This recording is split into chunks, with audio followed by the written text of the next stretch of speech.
मधुर मधुर नाम सीताराम सीताराम। मधुर मधुर नाम सीताराम सीताराम। मीठो नाम सीताराम सीताराम। पावन नाम सीताराम सीताराम। सीधा नाम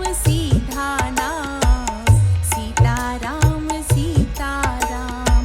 मधुर मधुर नाम सीताराम सीताराम। मधुर मधुर नाम सीताराम सीताराम। सीताराम सीताराम। सीताराम सीताराम। सीताराम सीताराम। माँ भारती को प्रणाम और पावन चिंतन धारा आश्रम की ओर से सभी को जय सिया राम। घोर संकट में पड़े हमारे प्रभु श्री राम को सहायकों की आवश्यकता आन पड़ी है, यानी सुग्रीव तथा श्री हनुमान का आगमन किष्किंधा कांड में होता है। तो फिर मिलते हैं संकट मोचन से और श्रवण करते हैं किष्किंधा कांड का। ओम श्री गणेशाय नमः। ओम श्री सरस्वते नमः। ओम श्री हनुमते नमः। ओम श्री गुरुवे नमः। श्री सियावर राम शरणागतम्। श्री सीताराम चंद्राभ्याम नमः। श्रीमद् वाल्मीकि रामायण किष्किंधा कांड 43वां सर्ग। सुग्रीव का उत्तर दिशा के स्थानों का परिचय देते हुए शतबली आदि वानरों को वहां भेजना। इस प्रकार अपने श्वशुर को पश्चिम दिशा की ओर जाने का संदेश दे सर्वज्ञ सर्व वानर शिरोमणि वानरेश्वर राजा सुग्रीव अपने हितैषी शतबली नामक वीर वानर से श्री रामचंद्र जी के हित की बात बोले। पराक्रमी वीर, तुम अपने ही समान 1,00,000 वनवासी वानरों को जो यमराज के बेटे हैं साथ लेकर अपने समस्त मंत्रियों सहित उस उत्तर दिशा में प्रवेश करो जो हिमालय रूपी आभूषणों से विभूषित है, और वहां सब और यशस्विनी श्री राम पत्नी सीता का अन्वेषण करो। अपने मुख्य प्रयोजन को समझने वाले वीरों में श्रेष्ठ वानरों, यदि हम लोगों के द्वारा दशरथ नंदन भगवान श्री राम का यह प्रिय कार्य संपन्न हो जाए तो हम उनके उपकार के ऋण से मुक्त और कृतार्थ हो जाएंगे। महात्मा श्री रघुनाथ जी ने हम लोगों का प्रिय कार्य किया है, उसका यदि कुछ बदला दिया जा सके तो हमारा जीवन सफल हो जाए। जिसने कोई उपकार न किया हो, वह भी यदि किसी कार्य के लिए प्रार्थी होकर आया हो, तो जो पुरुष उसके कार्य को सिद्ध कर देता है, उसका जन्म भी सफल हो जाता है। फिर जिसने पहले के उपकारी के कार्य को सिद्ध किया हो, उसके जीवन की सफलता के विषय में तो कहना ही क्या है। इसी विचार का आश्रय लेकर मेरा प्रिय और हित चाहने वाले तुम सब वानरों को ऐसा प्रयत्न करना चाहिए जिससे जनक नंदिनी सीता का पता लग जाए। शत्रुओं की नगरी पर विजय पाने वाले ये नर श्रेष्ठ श्री राम समस्त प्राणियों के लिए माननीय हैं। हम लोगों पर भी इनका बहुत प्रेम है। तुम सब लोग बुद्धि और पराक्रम के द्वारा इन अत्यंत दुर्गम प्रदेशों, पर्वतों और नदियों के तटों पर जा जाकर सीता की खोज करो। उत्तर में मलेच्छ, पुलिंद, शूरसेन, प्रस्थल, भरत, इंद्रप्रस्थ और हस्तिनापुर के आसपास के प्रांत, कुरु, दक्षिण कुरु, कुरुक्षेत्र के आसपास की भूमि, मद्र, काम्बोज, यवन, शकों के देशों एवं नगरों में भली भांति अनुसंधान करके दरद देश में और हिमालय पर्वत पर ढूंढो। वहां लोद्र और पद्मक की झाड़ियों में तथा देवदारू के जंगलों में वैदेही सहित रावण की खोज करनी चाहिए। फिर देवताओं और गंधर्वों से सेवित सोमाश्रम में होते हुए ऊंचे शिखर वाले काल नामक पर्वत पर जाओ। उस पर्वत की शाखा भूत अन्य छोटे बड़े पर्वतों और उन सब की गुफाओं में सती साध्वी श्री राम पत्नी महाभागा सीता का अन्वेषण करो। जिसके भीतर सुवर्ण की खान है, उस गिरिराज काल को लांघ कर तुम्हें सुदर्शन नामक महान पर्वत पर जाना चाहिए। उससे आगे बढ़ने पर देवसख नाम वाला पहाड़ मिलेगा, जो पक्षियों का निवास स्थान है।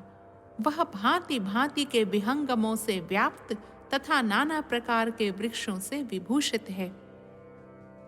उसके वन समूहों, निर्झरों और गुफाओं में तुम्हें विदेह कुमारी सीता सहित रावण की खोज करनी चाहिए। वहां से आगे बढ़ने पर एक सुनसान मैदान मिलेगा, जो सब ओर से 100 योजन विस्तृत है। वहां नदी, पर्वत, वृक्ष और सब प्रकार के जीव जंतुओं का अभाव है। रोंगटे खड़े कर देने वाले उस दुर्गम प्रांत को शीघ्रता पूर्वक लांघ जाने पर तुम्हें श्वेत वर्ण का कैलाश पर्वत मिलेगा। वहां पहुंचने पर तुम सब लोग हर्ष से खिल उठोगे। वहीं विश्वकर्मा का बनाया हुआ कुबेर का रमणीय भवन है, जो श्वेत बादलों के समान प्रतीत होता है। उस भवन को जाम्बुनद नामक सुवर्ण से विभूषित किया गया है। उसके पास ही एक बहुत बड़ा सरोवर है, जिसमें कमल और उत्पल प्रचुर मात्रा में पाए जाते हैं। उसमें हंस और कारंडव आदि जल पक्षी भरे रहते हैं तथा अप्सराएं उसमें जल क्रीड़ा करती हैं।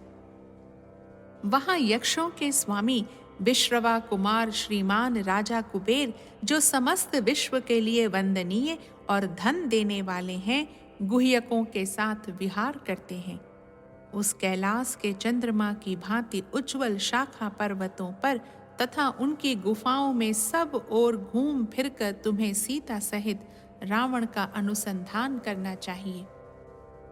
इसके बाद क्रौंच गिरी पर जाकर वहां की अत्यंत दुर्गम विवर रूप गुफा में, जो स्कंद की शक्ति से पर्वत के विदीर्ण होने के कारण बन गई है, तुम्हें सावधानी के साथ प्रवेश करना चाहिए, क्योंकि उसके भीतर प्रवेश करना अत्यंत कठिन माना गया है। उस गुफा में सूर्य के समान तेजस्वी महात्मा निवास करते हैं। उन देव स्वरूप महर्षियों की देवता लोग भी अभ्यर्थना करते हैं। क्रौंच पर्वत की और भी बहुत सी गुफाएं, अनेकानेक चोटियां, शिखर, कंदराएं तथा नितंब ढालू प्रदेश है। उन सब में सब ओर घूम फिरकर तुम्हें सीता और रावण का पता लगाना चाहिए। वहां से आगे वृक्षों से रहित मानस नामक शिखर है, जहां शून्य होने के कारण कभी पक्षी तक नहीं जाते हैं। कामदेव की तपस्या का स्थान होने के कारण वह क्रौंच शिखर कामशैल के नाम से विख्यात है। वहां भूतों, देवताओं तथा राक्षसों का भी कभी जाना नहीं होता है। शिखरों, घाटियों और शाखा पर्वतों सहित समूचे क्रौंच पर्वत की तुम लोग छानबीन करना। क्रौंच गिरी को लांघकर आगे बढ़ने पर मैनाक पर्वत मिलेगा। वहां मय दानव का घर है, जिसे उसने स्वयं ही अपने लिए बनाया है। तुम लोगों को शिखरों, चौरस मैदानों और कंदराओं सहित मैनाक पर्वत पर भली भांति सीता जी की खोज करनी चाहिए। वहां यत्र तत्र घोड़े के से मुंह वाली किन्नरियों के निवास स्थान है। उस प्रदेश को लांघ जाने पर सिद्ध सेवित आश्रम मिलेगा। उसमें सिद्ध, वैखानक और वालखिल्य नामक तपस्वी निवास करते हैं। तपस्या से उनके पाप धुल गए हैं। उन सिद्धों को तुम लोग प्रणाम करना और विनीत भाव से सीता का समाचार पूछना। उस आश्रम के पास वैखानस सर के नाम से प्रसिद्ध एक सरोवर है, जिसका जल सुवर्णमय कमलों से आच्छादित रहता है। उसमें प्रातःकालिक सूर्य के समान सुनहरे एवं अरुण वर्ण वाले सुंदर हंस विचरते रहते हैं। कुबेर की सवारी में काम आने वाला सार्वभौम नामक गजराज अपनी हथिनियों के साथ उस देश में सदा घूमता रहता है। उस सरोवर को लांघकर आगे जाने पर सूना आकाश दिखाई देगा। उसमें सूर्य, चंद्रमा तथा तारों के दर्शन नहीं होंगे। वहां न तो मेघों की घटा दिखाई देगी और न उनकी गर्जना ही सुनाई पड़ेगी। तथापि उस देश में ऐसा प्रकाश छाया होगा मानो सूर्य की किरणों से ही वह प्रकाशित हो रहा है। वहां अपनी ही प्रभा से प्रकाशित तपः सिद्ध देवोपम महर्षि विश्राम करते हैं। उन्हीं की अंग प्रभा से उस देश में उजाला छाया रहता है। उस प्रदेश को लांघ कर आगे बढ़ने पर शैलोदा नाम वाली नदी का दर्शन होगा। उसके दोनों तटों पर कीचक वंशी की सी ध्वनि करने वाले बांस हैं, यह बात प्रसिद्ध है। वे बांस ही साधन बनकर सिद्ध पुरुषों को शैलोदा के उस पार ले जाते और वहां से इस पार ले आते हैं। जहां केवल पुण्यात्मा पुरुषों का वास है, वह उत्तर कुरु देश शैलोदा के तट पर ही है। उत्तर कुरु देश में नील वैदूर्य मणि के समान हरे हरे कमलों के पत्तों से सुशोभित सहस्त्रों नदियां बहती हैं, जिनके जल सुवर्णमय पद्मों से अलंकृत अनेकानेक पुष्करणियों से मिले हुए हैं। वहां के जलाशय लाल और सुनहरे कमल समूहों से मंडित होकर प्रातःकाल उदित हुए सूर्य के समान शोभा पाते हैं। बहुमूल्य मणियों के समान पत्तों और सुवर्ण के समान कांतिमान केसरों वाले विचित्र विचित्र नील कमलों के द्वारा वहां का प्रदेश सब ओर से सुशोभित होता है। वहां की नदियों के तट गोल गोल मोतियों, बहुमूल्य मणियों और सुवर्णों से संपन्न है। इतना ही नहीं, उन नदियों के किनारे संपूर्ण रत्नों से युक्त विचित्र विचित्र पर्वत भी विद्यमान हैं, जो उनके जल के भीतर तक घुसे हुए हैं। उन पर्वतों में से कितने ही सुवर्णमय हैं, जिनसे अग्नि के समान प्रकाश फैलता रहता है। वहां के वृक्षों में सदा ही फल फूल लगे रहते हैं और उन पर पक्षी चहकते रहते हैं। वे वृक्ष दिव्य गंध, दिव्य रस और दिव्य स्पर्श प्रदान करते हैं तथा प्राणियों की सारी मनचाही वस्तुओं की वर्षा करते रहते हैं। इनके सिवा दूसरे दूसरे श्रेष्ठ वृक्ष फलों के रूप में नाना प्रकार के वस्त्र, मोती और वैदूर्य मणि से जटित आभूषण देते हैं, जो स्त्रियों तथा पुरुषों के भी उपयोग में आने योग्य होते हैं। दूसरे उत्तम वृक्ष सभी ऋतुओं में सुखपूर्वक सेवन करने योग्य अच्छे अच्छे फल देते हैं। अन्यान्य सुंदर वृक्ष बहुमूल्य मणियों के समान विचित्र फल उत्पन्न करते हैं। कितने ही अन्य वृक्ष विचित्र बिछौनों से युक्त शैयाओं को ही फलों के रूप में प्रकट करते हैं। मन को प्रिय लगने वाली सुंदर मालाएं भी प्रस्तुत करते हैं। बहुमूल्य पेय पदार्थ और भांति भांति के भोजन भी देते हैं तथा रूप और यौवन से प्रकाशित होने वाली सद्गुणवती युवतियों को भी जन्म देते हैं। वहां सूर्य के समान कांतिमान गंधर्व, किन्नर, सिद्ध, नाग और विद्याधर सदा नारियों के साथ क्रीड़ा विहार करते हैं। वहां के सब लोग पुण्यकर्मा हैं, सभी अर्थ और काम से संपन्न हैं तथा सब लोग काम क्रीड़ा परायण होकर युवती स्त्रियों के साथ निवास करते हैं। वहां निरंतर उत्कृष्ट हास परिहास की ध्वनि से युक्त गीत वाद्य का मधुर घोष सुनाई देता है, जो समस्त प्राणियों के मन को आनंद प्रदान करने वाला है। वहां कोई भी अप्रसन्न नहीं रहता, किसी की भी बुरे कामों में प्रीति नहीं होती। वहां रहने से प्रतिदिन मनोरम गुणों की वृद्धि होती है। उस देश को लांघकर आगे जाने पर उत्तर दिगवर्ती समुद्र उपलब्ध होगा। उस समुद्र के मध्य भाग में सोमगिरी नामक एक बहुत ऊंचा सुवर्णमय पर्वत है। जो लोग स्वर्गलोक में गए हैं, वे तथा इंद्रलोक और ब्रह्मलोक में रहने वाले देवता उस गिरिराज सोमगिरि का दर्शन करते हैं। वह देश सूर्य से रहित है, तो भी सोमगिरि की प्रभा से सदा प्रकाशित होता रहता है। तपते हुए सूर्य की प्रभा से जो देश प्रकाशित होते हैं, उन्हीं की भांति उसे सूर्य देव की शोभा से संपन्न सा जानना चाहिए। वहां विश्वात्मा भगवान विष्णु, एकादश रुद्रों के रूप में प्रकट होने वाले भगवान शंकर तथा ब्रह्म ऋषियों से घिरे हुए देवेश्वर ब्रह्मा जी निवास करते हैं। तुम लोग उत्तर कुरु के मार्ग से सोमगिरि तक जाकर उसकी सीमा से आगे किसी तरह बढ़ना। तुम्हारी तरह दूसरे प्राणियों की भी वहां गति नहीं है। वह सोमगिरि देवताओं के लिए भी दुर्गम है, अतः उसका दर्शन मात्र करके तुम लोग शीघ्र लौट आना। श्रेष्ठ वानरों, बस उत्तर दिशा में इतनी ही दूर तक तुम सब वानर जा सकते हो।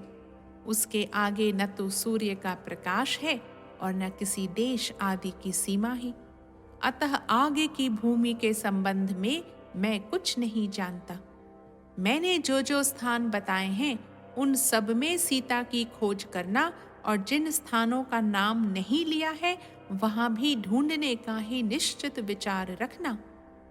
अग्नि और वायु के समान तेजस्वी तथा बलशाली वानरों, विदेह नंदिनी सीता के दर्शन के लिए तुम जो जो कार्य या प्रयास करोगे, उन सब के द्वारा दशरथ नंदन भगवान श्री राम का महान प्रिय कार्य संपन्न होगा तथा उसी से मेरा भी प्रिय कार्य पूर्ण हो जाएगा।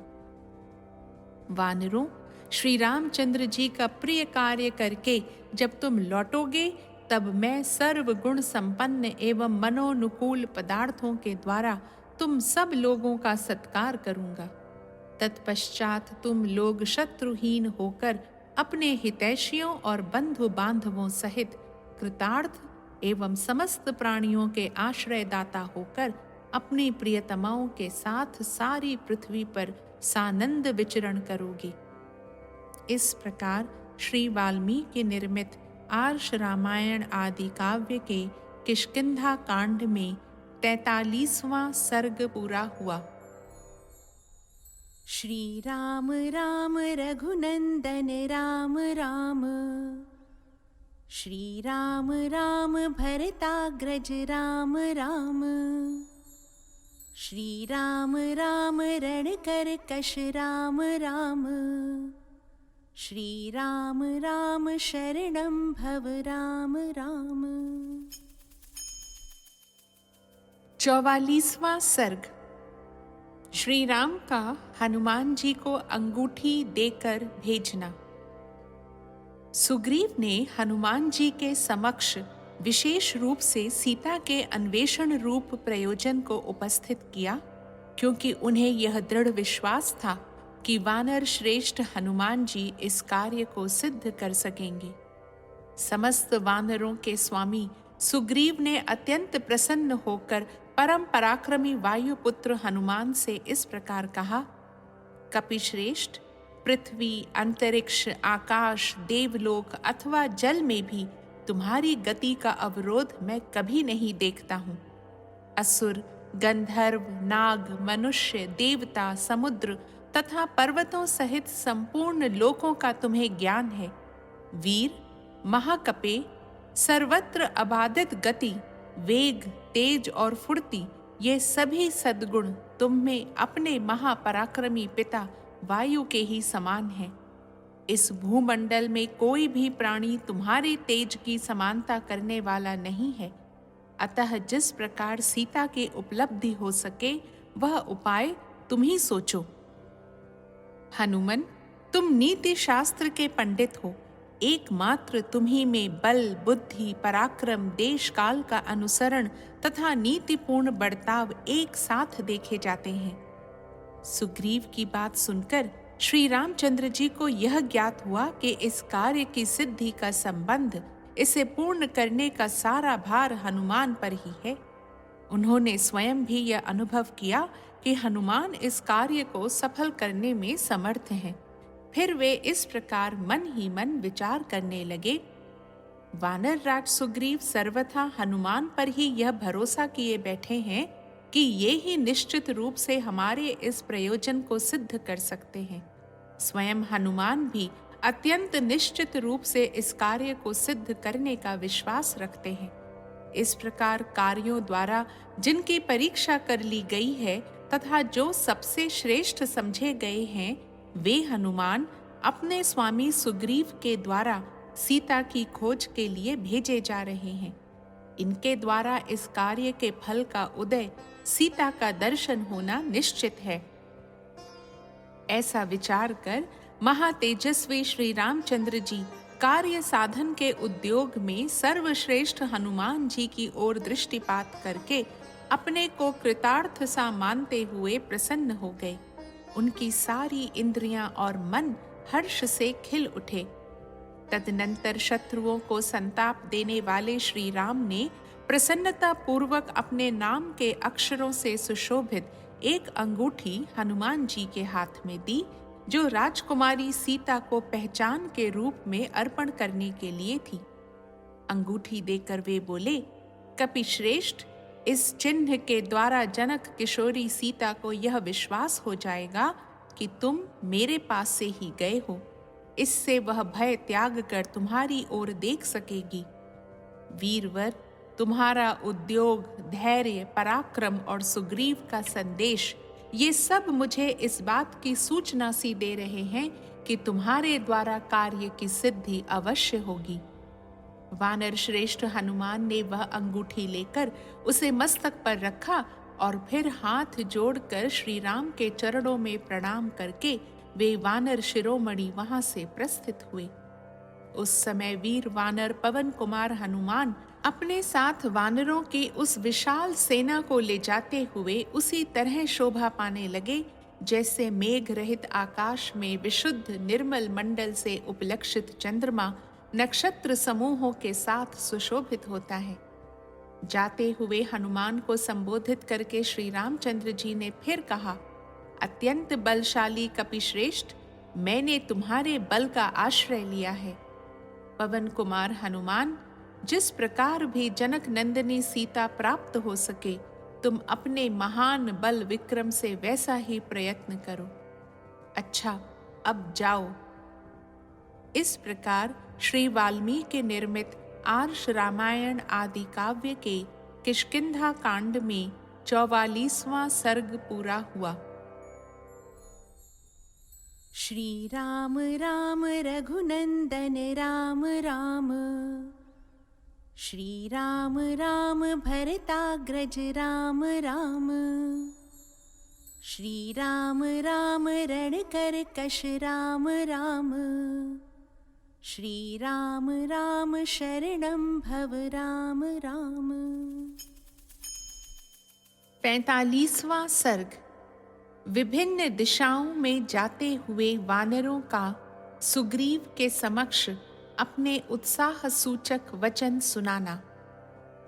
तदनंतर वानर शिरोमणि राजा सुग्रीव अन्य समस्त वानरों को बुलाकर श्री रामचंद्र जी के कार्य की सिद्धि के लिए उन सब से बोले, कपिवरों, जैसा मैंने बताया है उसके अनुसार तुम सभी श्रेष्ठ वानरों को इस जगत में सीता की खोज करनी चाहिए।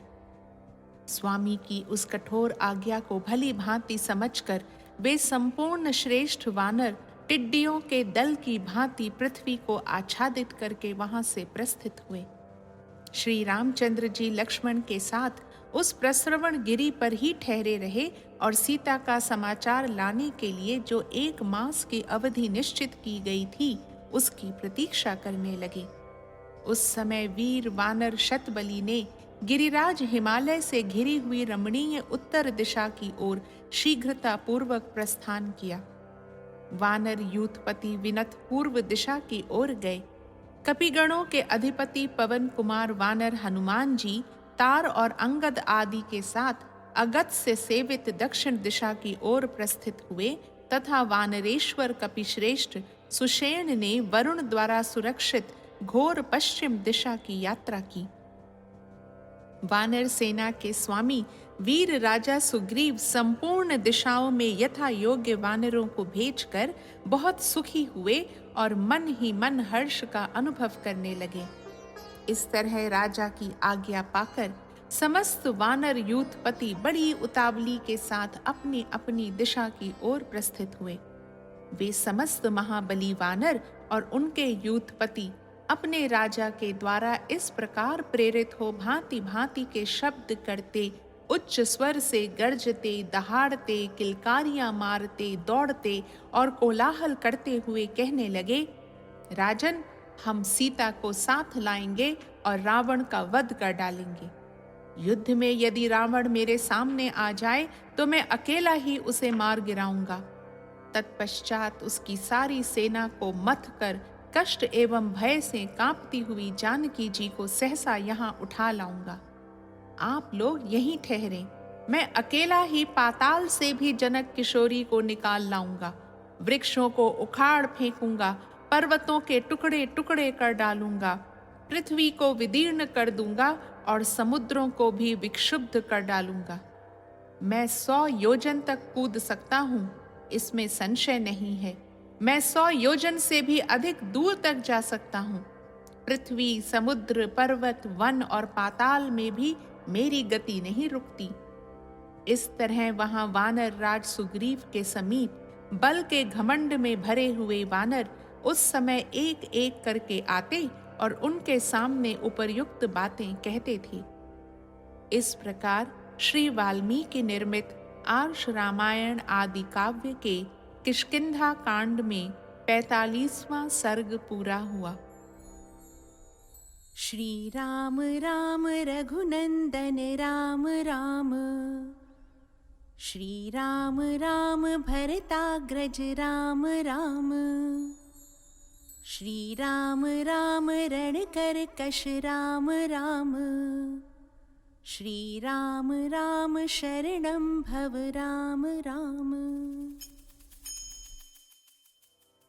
46वां सर्ग। सुग्रीव का श्री रामचंद्र जी को अपने भूमंडल भ्रमण का वृतांत बताना। उन समस्त वानर यूथपतियों के चले जाने पर श्री रामचंद्र जी ने सुग्रीव से पूछा, सखे, तुम समस्त भूमंडल के स्थानों का परिचय कैसे जानते हो? तब सुग्रीव ने विनीत होकर श्री रामचंद्र जी से कहा, भगवन, मैं सब कुछ विस्तार के साथ बता रहा हूं, मेरी बातें सुनिए। जब वाली महिष रूपधारी दानव दुदुम्भी उसके पुत्र मायावी का पीछा कर रहे थे, उस समय वह महिष मलय पर्वत की ओर भागा और उस पर्वत की कंदरा में घुस गया। यह देख वाली ने उसके वध की इच्छा से उस गुफा के भीतर भी प्रवेश किया। उस समय मैं विनीत भाव से उस गुफा के द्वार पर खड़ा रहा, क्योंकि वाली ने मुझे वहीं रख छोड़ा था। परंतु 1 वर्ष व्यतीत हो जाने पर भी वाली उसके भीतर से नहीं निकले। तदनंतर वेग पूर्वक बहे हुए रक्त की धारा से उस समय वह सारी गुफा भर गई।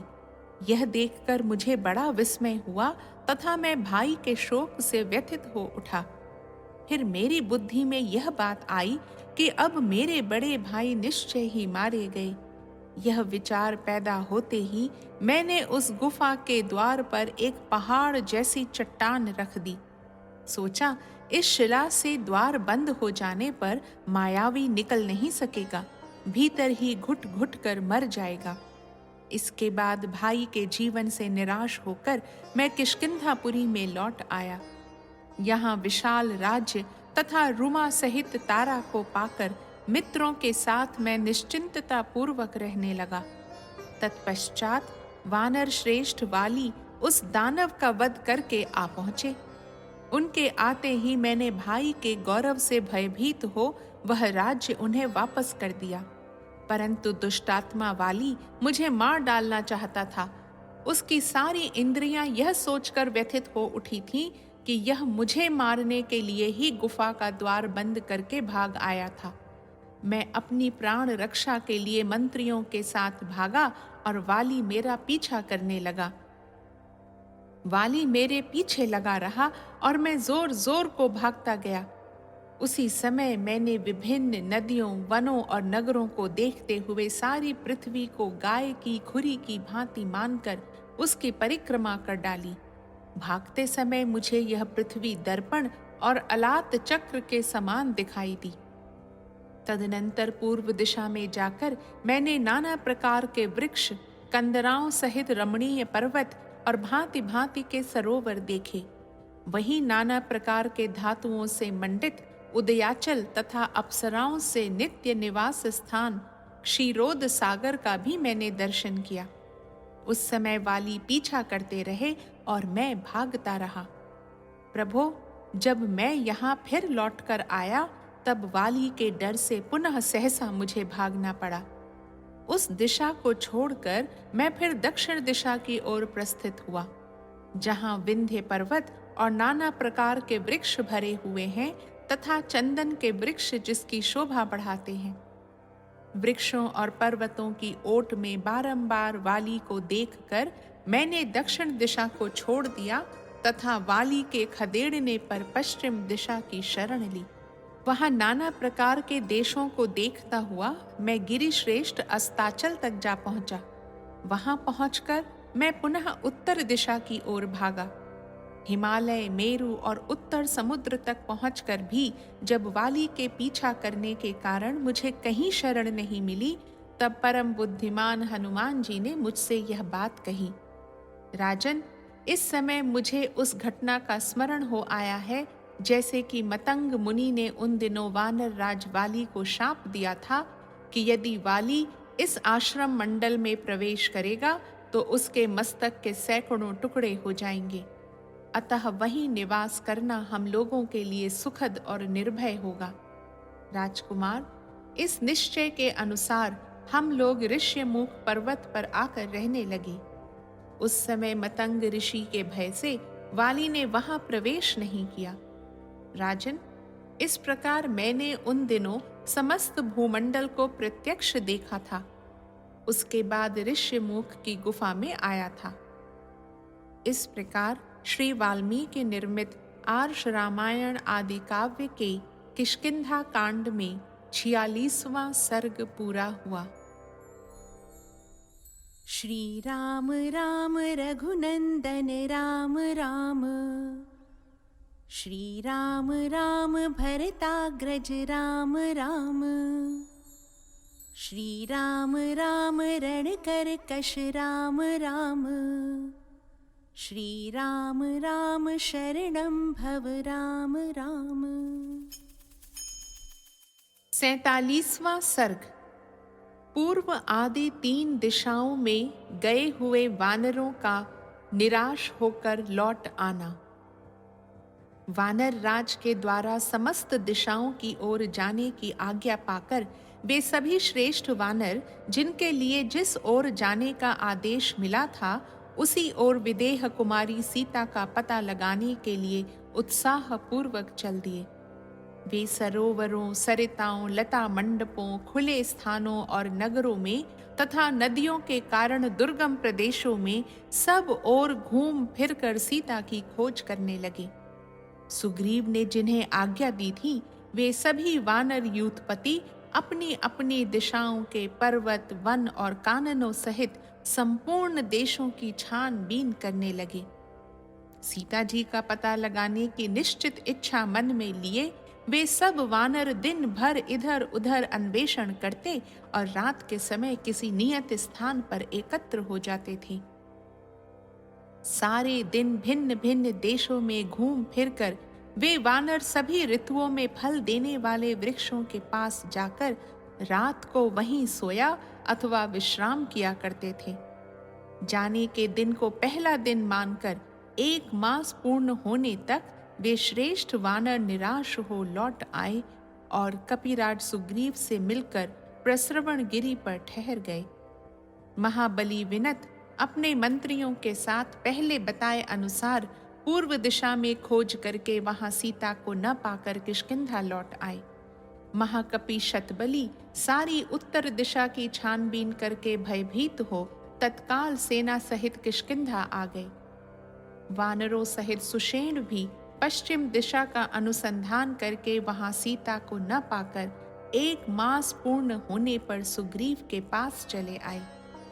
प्रस्रवण गिरी पर श्री रामचंद्र जी के साथ बैठे हुए सुग्रीव के पास आकर सब वानरों ने उन्हें प्रणाम किया और इस प्रकार कहा, राजन, हमने समस्त पर्वत, घने जंगल, समुद्र पर्यंत नदियां, संपूर्ण देश, आपके बताई हुई सारी गुफाएं तथा लता वितान से व्याप्त हुई झाड़ियां भी खोज डाली। घने वनों, विभिन्न देशों, दुर्गम स्थानों और ऊंची ऊंची भूमियों में भी ढूंढा है। बड़े बड़े प्राणियों की भी तलाशी ली और उन्हें मार डाला। जो जो प्रदेश घने और दुर्गम जान पड़े वहां बारंबार खोज की, किंतु कहीं भी सीता जी का पता न लगा। वानर राज, वायुपुत्र हनुमान परम शक्तिमान और कुलीन हैं। वे ही मिथिलेश कुमारी का पता लगा सकेंगे, क्योंकि वे उसी दिशा में गए हैं जिधर सीता गई हैं। इस प्रकार श्री वाल्मीकि निर्मित आर्ष रामायण आदि काव्य के किष्किंधा कांड में 47वां सर्ग पूरा हुआ। श्री राम राम रघुनंदन राम राम, श्री राम राम भरताग्रज राम राम, श्री राम राम रणकरकश राम राम, श्री राम राम शरणं भव राम राम।